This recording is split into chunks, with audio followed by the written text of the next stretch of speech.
Hey everyone, welcome to another episode of Great Leadership. My guest today is Liz Elting. She is America's richest self-made woman, co-founder of TransPerfect, which is the world's largest provider of language and business solutions. From what I was able to find, over $1 billion in revenue, but Liz can correct me on that if I'm wrong.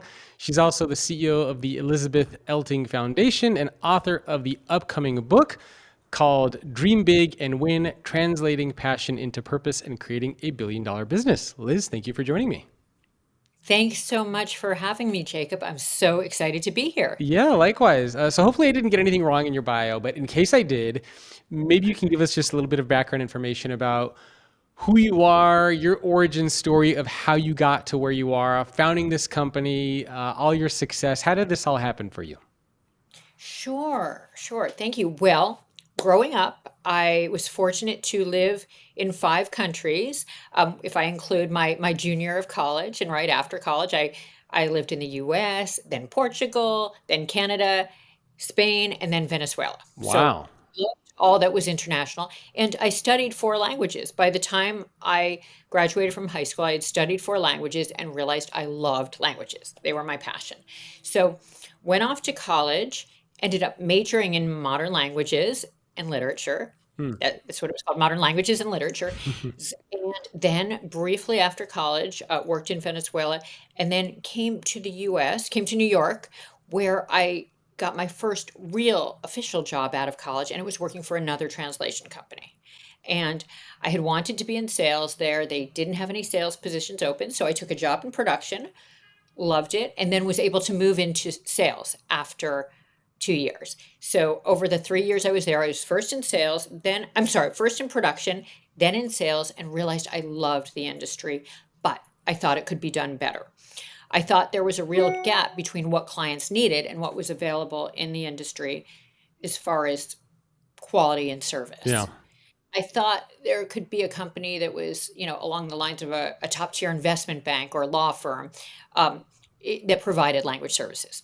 Hmm. So I went back to school, got my MBA from NYU Business School, and then right after business school, I did try something else, which I could talk about. Do you want to hear about that Yes. brief stint in finance? Okay, great. So it was interesting because there I was at Stern, and at the time, this is NYU Business School, Stern School of Business, and 70% of people at Stern, this was in 1992, majored in finance. So that was the thing to major in. Yep. Had a fabulous finance program. I thought, well, I guess I should try that. I'm a very practical person, and I thought, just got my MBA, it makes sense because I majored in international business and finance at Stern. So I got a job at a French bank doing equity, or supposed to be doing equity arbitrage. And I went there, and right away I saw that I was the only woman there. And whenever the phone rang, everyone would yell, "Liz, phone!" And most likely that was because I was the woman. Hmm. And so I didn't like that culture, not the right corporate culture for me. Yeah. Wow. That's crazy, actually. So everybody would just yell Liz phone. Yes. And there I was thinking I had this great job out of business school using my finance degree and combining it with my passion for international, but they thought I should be answering the phone. Hmm. I'm curious. Did you ever push back at them and say, "Get your own phone"? I didn't. I think I was just happy to have a job. It was a tough time. It was a Yeah. kind of a recession at the time. It was not that different a time than we've experienced recently, but it was a tough time to get a job, and I was just happy to have one. And I was a bit of a pleaser. I mean, I am a bit of a pleaser. So I just went with it. But at the same time, I realized I didn't love the industry. Yeah. I looked at what everyone around me was doing, everyone beside me, everyone above me, and I just thought, I don't see this. This is not for me. It's a lot of number crunching. And I remembered how much I had loved the translation industry. So I thought I could look for another job doing finance somewhere else, or maybe this is my moment. This is my aha moment. I know I loved the translation industry, and maybe this is the time to do it. Hmm. So I said to my boss, I'm so sorry, I made a mistake. This is after 4 weeks. How much time do you need? And he said, 2 weeks is fine. 2 weeks is fine, Liz. Just go. And after 6 weeks, I left and started TransPerfect. So, and that was out of the NYU Business School dorm room. Wow. So, And that yeah, and I can obviously, go on, but yeah. yeah. So, and then I guess that ultimately grew into the massive organization that it was. And kind of at the peak, how many employees did it have? And was I correct in the $1 billion in revenue? Yes. So it is still, growing. I basically started out of an NYU Business School dorm room, and I did have a business partner, and I did this with TransPerfect and grew it. And by the time I left in 2017, so after 25 years in business, so 1992 to 2017, we grew to the largest in the industry, valued at over $1 billion, which happened in Delaware Chancery Court, which is a whole other story related to what I did. The company is an over $1 billion company in revenue, at this point. Wow. But as far as number of employees, when I left, in 2018, I sold my half of the company in 2018. Uh, we had well over 5,000 full-time employees, and then we worked with a lot of freelancers as well. That's And crazy. offices over 100 cities around the world. Wow. That's amazing. Congratulations. Oh, thank you, thank you. But it was a really exciting journey. And again, it was out of the NYU dorm room, and I thought, if I'm going to do this, if I'm going to start this company, I want to make it into the biggest and the best. Yeah. And that's the concept of my book, Dream Big and Win. And the reason I say that is when we started, there were 10,000 companies in the industry back in 1992. So there were companies, but they were mostly mom and pop companies Yep. where the companies were started and run by the translators who were enormously talented, but how could they grow their company when Yeah. they're busy doing the translations? So the idea was to be a pioneer in the industry and create this one-stop shop with offices in every major city around the world, the premier Yeah. Yeah.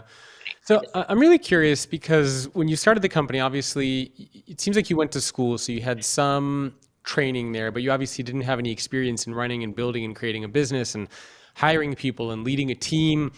And one of the things that I have found over the years, and this is one of the things I found in the new book that we talked about before I hit record on leading with vulnerability, is that I think the most successful leaders out there have two sort of broad components that they're really good at, which is leadership and vulnerability. And that's being really good at your job and being able to connect with people.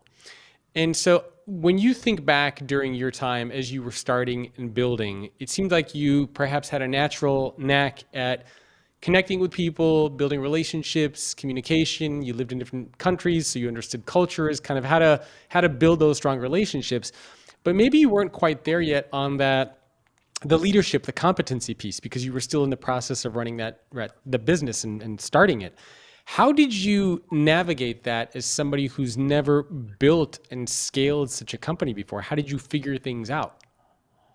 Well, made a lot of mistakes along the way, did so many things wrong. But you're right, I did love the people aspect. I loved solving clients' problems. That was really one of the things I had loved about the industry, along with bringing cultures together and breaking down barriers through language.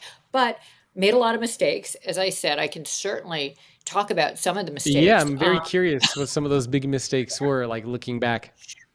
Sure. So, I mean, okay, in the early days, we focus so much on sales, just bringing in revenue as Yeah. quickly as possible. And then sometimes that actually worked out, and we got that first job and the second job and the third job. And so then we needed to bring in people quickly. And we thought, okay, well, we'll bring in people, and they may have had the skill set. And we did have a couple examples of people who had a great skill set, whether it was being, bilingual Spanish, English at a very high level, or being a native Russian speaker, very high level. But then, I mean, I can give examples of some of the things that went wrong. But what I learned was they may have the skill set, but what's just as important is the attitude. And that Mm. means very service oriented Yeah. attitude, very much wanting to learn, being curious. and being very proactive and acting like an owner. So that was one thing.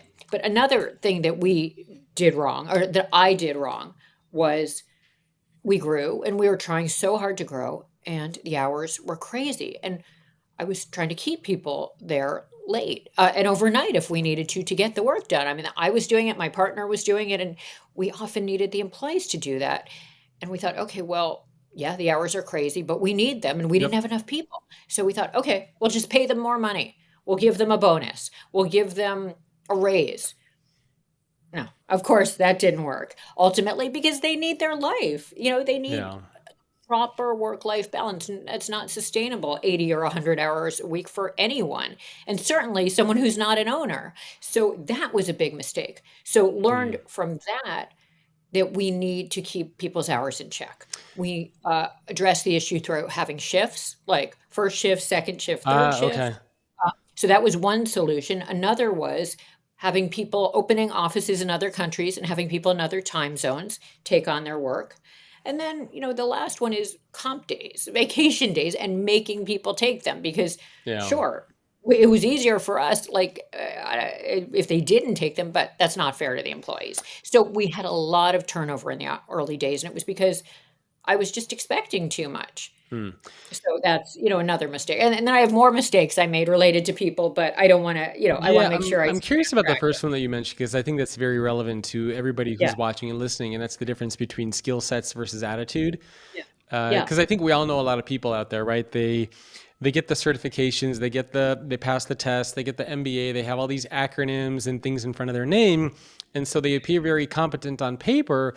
But then you put them in front of a customer or you put them in front of a team, and maybe they're constantly making mistakes. They don't show up like they want to be there. They don't go above and beyond. They don't help their teammates. They're jerks. And it just seems to me like in the business world, it used to be rewarded to have the skill sets, and now it seems like it's more evening out to reward the attitude. I mean, look at engineers, right? I mean, there are a lot of engineers out there who are maybe very unique and very skilled at coding and development. But if you can't work with other engineers and come together as a team to solve a complex problem, it becomes very hard to work with you, and you start to degrade the morale and the engagement of the team. So I love that balance between the attitude and the skill sets. Did you have that happen a lot where you would have people and on paper they looked amazing and they had the skills, but just what was coming short with the attitude? Did they just feel like they were too good, overqualified? They weren't connected to the company? Like, what was it? Yeah, that's a great question. We had many, many employees over the years because 26 years, ultimately over 5,000 employees and lots of turnover along the way. So it was everything in the early days to, I mean, I talk about I mentioned this in my book, but there was this woman who was very talented bilingual from Argentina, and we needed a Spanish linguist at the time. Spanish was our biggest language in those early days, and but this was when we were in an executive suite, and an executive suite, as I'm sure you know, it's a very low priced office, and as part of the setup, we had to empty our own garbages. We didn't have anyone doing it, and whenever it was time to open the garbage, I did it, my partner did it, the other couple people we had at the company did it. She just said, "No, no, I don't empty garbages. I don't do that. Hmm. We I haven't been doing that growing up, and I'm certainly not going to do it here." So that was one example, and I Oh, thought, interesting. "Okay, if she can't, do whatever is necessary, then, this company is not going to be for her, and she's not going to be for us." I mean, that was when we had about 5 people, and we needed to be willing to do Yeah. whatever. That's just but I think that that's about not having a service-oriented attitude, not being able to do whatever is necessary. That's one example. Yeah, Uh, so really quick, yeah. it reminds me of a Yeah. story. So I had Arthur Blank on this podcast, and he's the Oh, co-founder yeah. of the Home Depot, and he was telling me this story. This was many, many years ago, but I guess there was an issue with the trash compactor at the back at Home Depot, and so he came in and he was like compacting things, Yeah. and then his employees came in the morning. They're like, "Hey, there's this like weird dude back there who's like compacting stuff," and somebody was like, "Yeah, that's the co-founder of the company." And Wow. so, when you have the co-founder of the business who's emptying trash, who's in the trash compactor, getting dirty and doing stuff like that, I think that creates a very different vibe in the organization. But when you have employees who are not willing to do that, that's not a good thing. And I think the It's message probably for everybody watching and listening to this is that you're not too good for the role that you're in, whether you're a top executive or mid-level leader. You should not ask other people to do things that you yourself are not willing to do. So if you're emptying the trash, it's okay to ask other people to do the trash too. And if they're not willing to do it, chances are it's probably not a good fit if they have that attitude.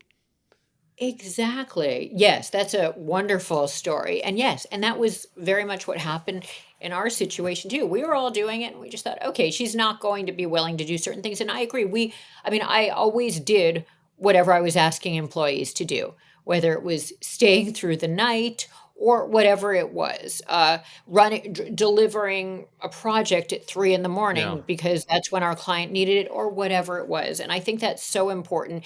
And, so many people say things like, oh, how great, you have your own company.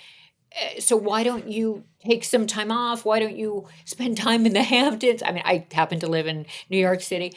I thought, no, I need to be there. I Yeah. need to be working the hours too. And so, yes, I think that's great as an entrepreneur that you need to, basically show them what they need to do. And then you can't have employees who aren't Yeah, willing to it's do it. it's. I think emptying the trash is a metaphor for. My wife, she does a lot of work in customer experience, and she says, as the CEO, you have to be able to be the top executive and also the janitor. And Yes. so it's sort of a metaphor for I think everybody inside of an organization where when you show up to work, nobody owes you anything. My dad always used to tell me this growing up, right? I have Georgian immigrant parents, and he always growing up would say, nobody owes you anything. You need to show up and do your best regardless of what you're doing. Nobody owes you a medal. Nobody owes you, an amazing paycheck. It's a two-way street. Like if you want to be rewarded and treated well, you have to show up and do your best. So if you're an employee at an organization, you have to show up and work hard. You have to contribute. You have to be willing to do things that sometimes are out of your comfort zone. You have to be able to, be more of a team player, I guess you could say. Otherwise, why should the company keep you around? You didn't owe that employee at the time anything to keep her there if she doesn't have the right attitude to be a part of that company. And I think in today's world, it's sort of a tough thing for a lot of people to realize, right? And I think we're getting, it's actually, I don't know if we're moving farther away from that or closer to that, but I think that's a good attitude for people to remember. Nobody owes you anything in the workplace. That's right. No, absolutely. And that's kind of the attitude of ownership, Yeah. right? That was one of our core values, own it. Hmm. And it's basically whether you're the owner or the employer, act like you own the company. Yeah. And of course, the employer, the entrepreneur needs to be willing to do everything from be in the highest level meetings to empty the trash, but then also the best employees are going to act like owners as well. And yeah, and I basically learned a lot about that. I mean, another example was hired someone who looked like he had a great skill set, but once when we weren't looking, he actually asked the person who was in charge of accounting to and paying the bills to give him the check to the vendor on the way out. So I don't know if he said why, if he was going to write a note. Turned out he ended up writing a note saying, you really should charge this company more. They Hmm. can afford it. Now, that's not acting like an owner. If if and so that was another example. And so actually what I learned from that is I wanted to incentivize the employees to concern themselves with making sure Yeah. we made money too, that we were profitable too. And that was a whole other situation. It made me create a comp plan where the people in this role, in the project management role, were incentivized by revenue and profit because Hmm. we needed profits to sustain the company. Not that it's all about money for all of us, but more for the company to stay in business Yeah. and grow. So that was just another It example. reminds me of, so I interviewed Kate Johnson. She's now the CEO of Lumen, but she used to be the president of Microsoft in the United States. And I was asking her, I said, what is the biggest difference between mid-level leaders who get stuck in their careers versus other leaders who are able to grow and excel in their careers? Like what keeps some people back and allows other leaders to really flourish and grow? And she said it's the difference between having an owner mentality versus more of like a manager mentality. And she said that oftentimes what happens is the difference between an owner and a manager is a manager takes somebody else's vision, somebody else's ideas, and then they kind of execute on it. And if something goes wrong, they'll say, well, it was Liz's idea. It was Liz's vision. I was just doing what she said. Whereas an owner will actually come up with the vision. They'll help come up with their ideas, even if they're not necessarily an owner of the company, but they'll take that initiative. And if things go wrong, they will say, you know what? It's my mistake. I should have thought about this differently. Here's what I learned. Here's how we can go forward. And the people who are able to take on that ownership mentality versus just kind of the management mentality are ultimately the ones who become the owners and the leaders and the executives in their organization. So I love that that's one of your core values at your company as well. Oh, absolutely. And by the way, I mean, it was so much about the employees coming up with ideas, and they did. So many of our fabulous ideas were brought to us by employees. Mm. And sometimes the employees had come up with them on their own. Sometimes they, being on the front line, had heard these ideas from clients or whatever. And but that's why, again, so many of our products, our services, our technologies, our motivation plan, our plans to motivate people related to what our employees gave us and then what our clients told us. But I mean, that's almost like the clients acting like owners. But one other thing is, in order to be promoted, we often required ideas, like an innovation on the part of the person, the employee, in order to get to the next level. Yeah. And we had contests. So yes, it's all about acting like an owner. Absolutely. The time has finally come. My brand new book, Leading with Vulnerability, is officially out. If you want to know the difference between being vulnerable at work and why it can hurt you versus leading with vulnerability and why that can be your greatest superpower, then head over to leadwithvulnerability.com to learn more and grab a copy of the book.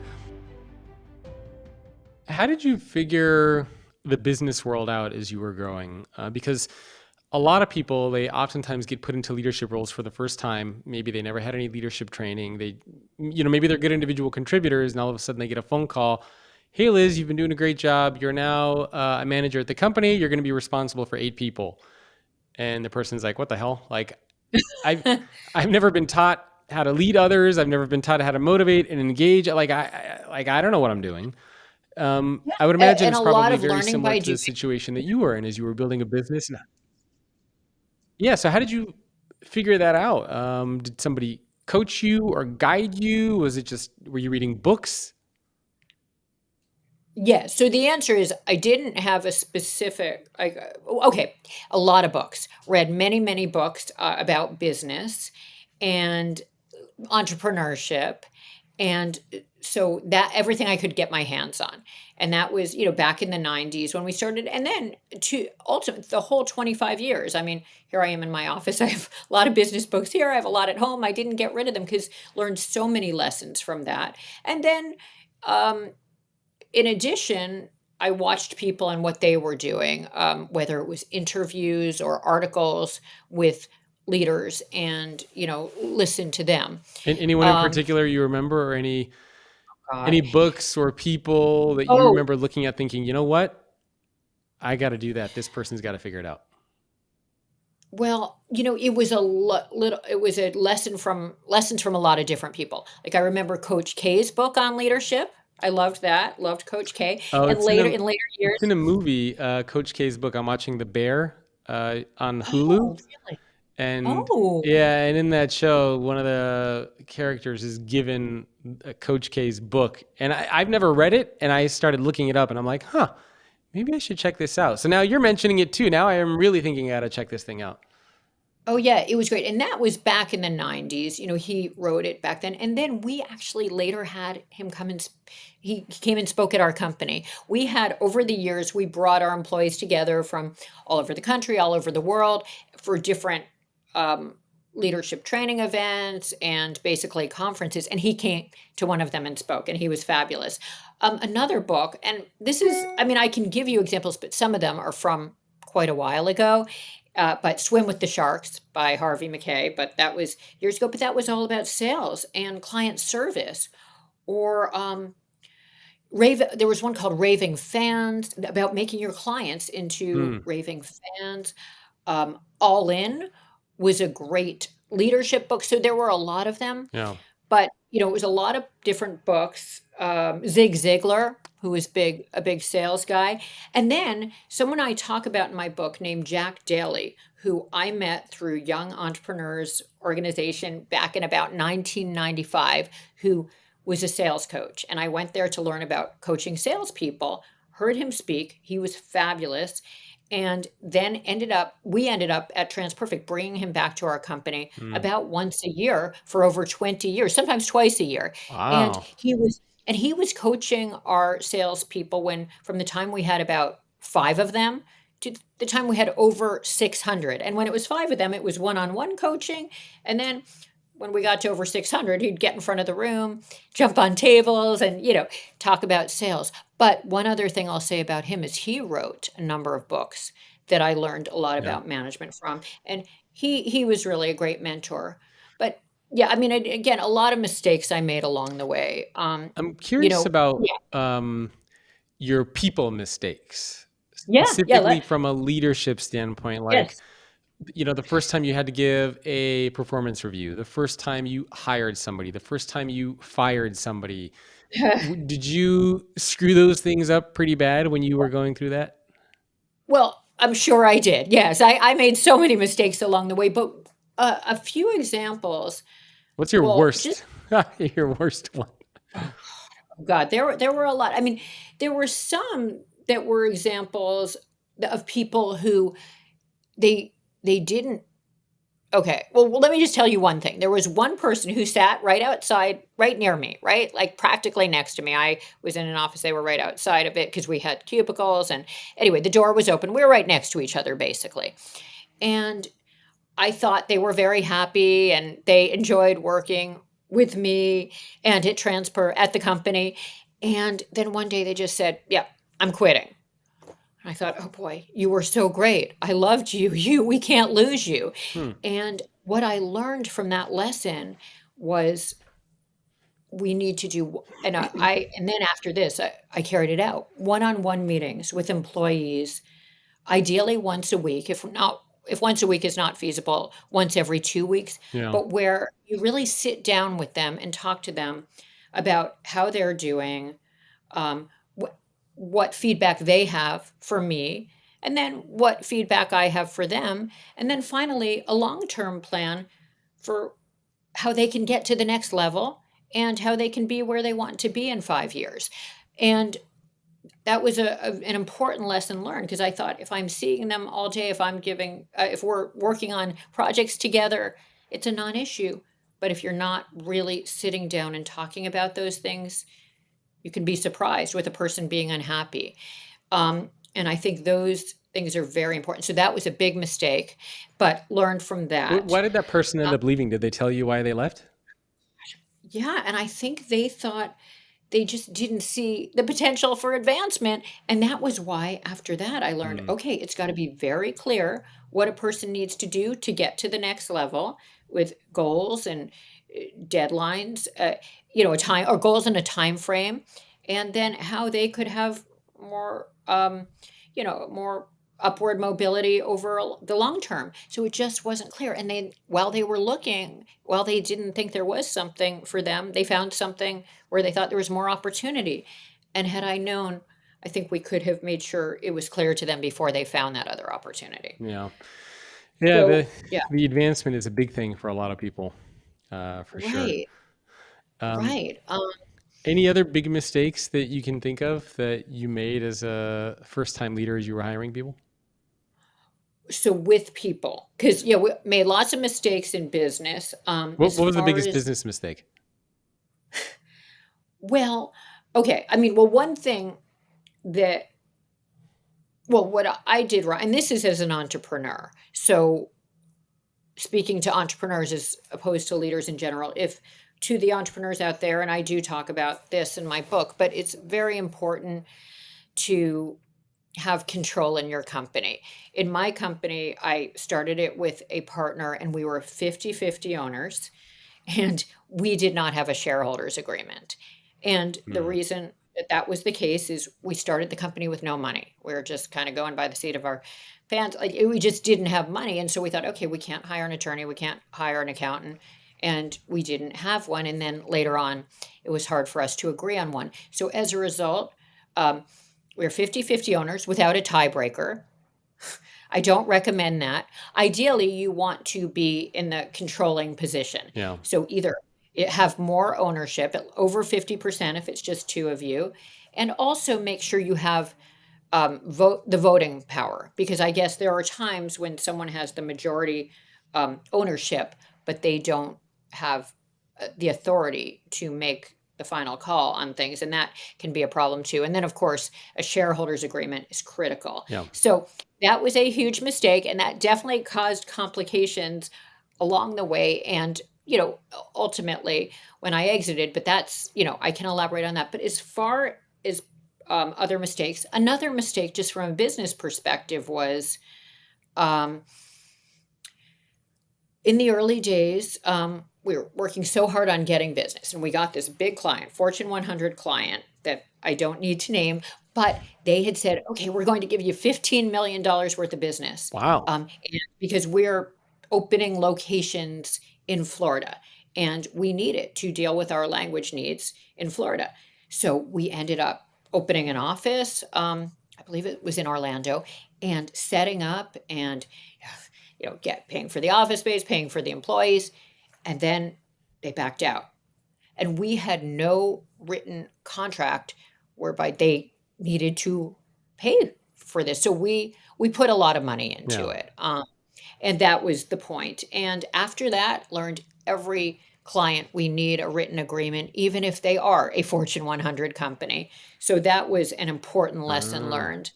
Um, What about disagreements? So with either customers or with your partners or with your employees, how did you handle disagreements? I feel like in today's business world, especially inside of organizations, there's a lot of disagreements happening, whether it's about politics or whether it's about business strategy or whether it's about social issues.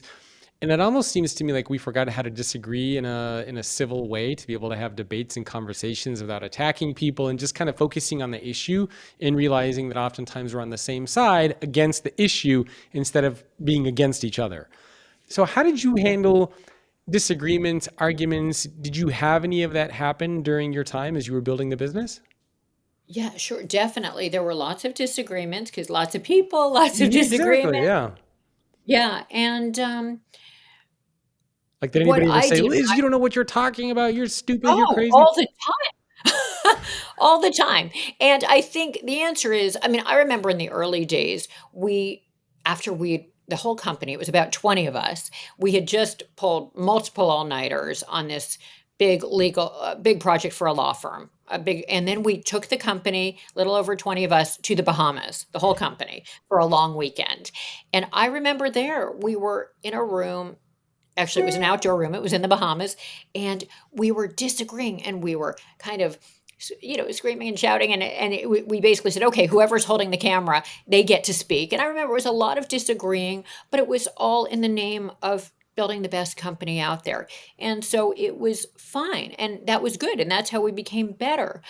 And I really loved when people told me what they really thought. I didn't want yes people. I wanted to know the truth because I personally was wrong on so many things, and Yeah. I wanted people to tell me what they knew.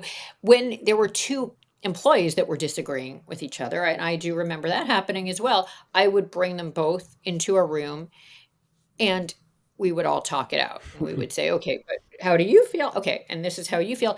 And we'd get in a room and we would work it out. Because as time went on, of course, everybody was doing everything by email, and there were screaming matches by email, and talk about not Screaming productive. matches via email. Right. Right.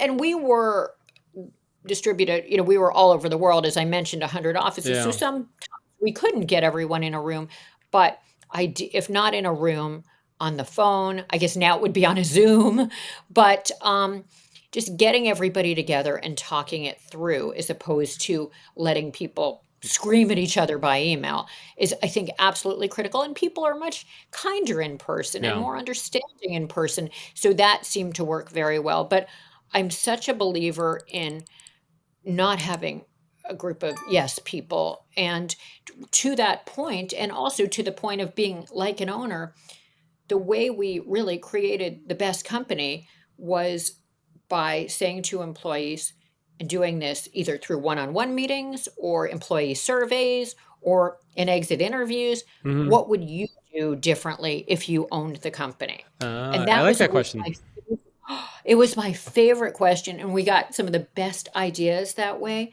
And then in our annual client survey, we would say, what else do you need from the company? What else can we do for you? What other products, services, or what can we do differently? And that was so often how we got the best ideas. And of course, that's not everybody Yeah. agreeing with how things are going. But yeah, the answer is finally, last thing, Jacob, related to what you're saying. People would say all the time, Liz, you're wrong. You don't know what you're talking about. And I think the key is as long as it's as long as it's respectful, Yes. right? As Yes. long as it's not it's not you, but I think this idea would be better. So as long as it's not personal and you make it about the idea rather than the person. Yeah, there's Yeah. a little bit of an art to knowing how to disagree just as much as there is an art and a science to know how to give feedback. Right? If Yes. somebody asks you for feedback and you just say, "Oh, it's not good. I don't like it." Well, that's not very helpful feedback unless you can kind of break it down. Similarly, if you're disagreeing or debating with somebody and they just say, "I don't like it. Your idea is stupid," that's not a very helpful way for anybody to engage in, coming up with the best solution. But I wanted to ask you one more question before we jump into the Leaders Toolkit section, and that is, so I'm speaking with Matt Higgins next week, and he has a book called "Burn the Boats." And it's really all about this idea that you should have no plan B, right? Once you decide on the vision, you got to go for it, no backup plan. And obviously, the title of your book is Dream Big and Win. And so immediately when I knew that I was speaking with both of you, I thought, there's like interesting parallels here between dreaming big and having a backup plan or not having a backup plan. So in your case, when you think of dream big, do you believe in having a backup plan in case the dream doesn't work out? Or when you were going into it, was it just like, this is it? If it doesn't work out, I'm going to work at Starbucks. Like, how, Yeah, kind of do or die. Yeah. exactly, yeah. I really did feel that way. And yes, I'm one of the fortunate ones. But I still felt like I was motivated by fear. I felt like I had Mm, to make this work yeah, because I felt I started with almost no money. Um, and we didn't get outside funding. And, we didn't talk about that, but I believe there's an advantage to not having outside funding, which is then you have to make it work. You can't waste somebody's 500,000 or $1 million. It's if you don't make it work, if you don't make it bring in the revenue and bring in the profit, you're not going to be able to pay your bills and you're going out of business. So yes, there really was no plan B. And we were lucky ultimately. There was some luck involved. I think we certainly made mistakes, but the timing was good. We hired amazing people, yeah, and then we figured out ways to motivate them to buy into the dream too, for them to dream big and win. And I think that's very important too. Make it so your employees are dreaming big and win with the comp plans, yeah. with the career tracks, with the work hard, play hard kind of environment that they might, and where they're meeting their closest friends and often their spouse. And, all those things did happen at our company, but it was kind of do or die. There wasn't a plan B. And I think that can be better. And I think, that's what I say when I speak to entrepreneurs now. I say, you, you know, don't do it on the side. I mean, throw yourself in. Don't work full time and do it at night Yeah. because for us, the only way to be successful was to work 100 hours a week and to have to make it work. And don't get distracted by other things. I mean, I think when an entrepreneur is starting, and often for many years, you have to sacrifice. You have to put Yep. aside this hobby or that hobby or I all the mean, even hobbies for a and leader too, it's even not just and entrepreneurs, a but leader as too. leaders too, same thing. Yes, the hours. It's Yeah. being all in. I Yes. mean, Frank Blake, coincidentally, also at the Home Depot, he was the former CEO of Home Depot. He told me that leaders, they care more and they do more. And so I think that mentality is very much true, that as a leader, if you're going to get into a leadership position, you have to be prepared to care more than anybody else and to do more than everybody else, because that's, as a leader, you are an owner. You have to already shift into that owner mentality, which by default means that you have to care more and do more. So I think that makes a lot of You're sense. right. So I wanted to shift gears a little bit to the Leaders Toolkit section of the podcast, where we break down maybe some actionable advice and things that people can start doing.